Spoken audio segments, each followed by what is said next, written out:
How are you guys doing today? So this is going to be episode 12, and we're already on our 12th episode. That's good. So today is February 12th of 2024, and today's topic of discussion is regards to a conversation I will be having with some upper level management regarding potential solutions for fatigue locations indicating very low lives. So I will start. So the primary challenges stems from the geometric discrepancies between the realistic real world and modeled shapes of the brackets. Typically, the issue arises in the brackets.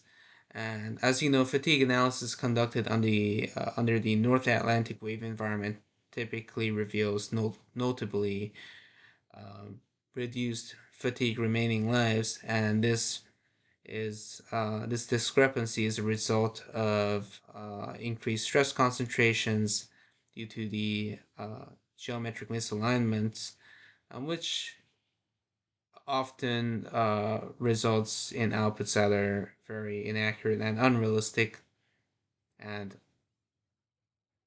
you know, our CP analysis it primarily screens for the primary focus is to screen for critical locations, which doesn't really require replicating the geometry. It's not essential for us because we're just looking for hotspots and critical locations, opposed to the structural dashboards, crucial need for accurate representation of the fatigue consumption. And ideally, you would need to perform fine mesh in order to get the accurate depiction, right?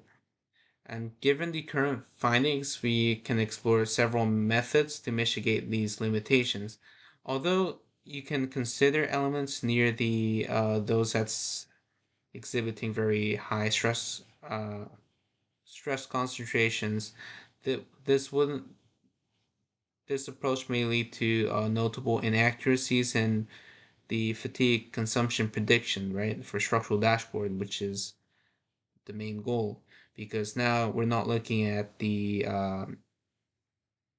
critical location uh, on the corners, but but on a location that's side of that corner. So there's limitations there, and also another approach would be to scale down the stress transfer functions to recalibrate the recalibrate for a lower fatigue life.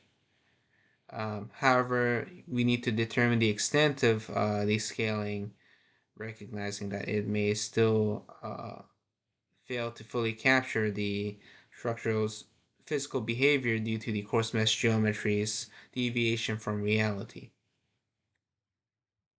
We can also refine the finite element model mesh, which is a potential solution to this to better capture the actual geometry, enhancing the fatigue analysis results. And the best course of action here currently would be to set a specific criteria, particularly for elements that are exhibiting very low fatigue lives where there's sharp changes in slopes. And we can prompt the use of finer meshing to increase accuracy. So that's the discussion for today. Thank you for listening, and I'll see you guys next time. Bye bye.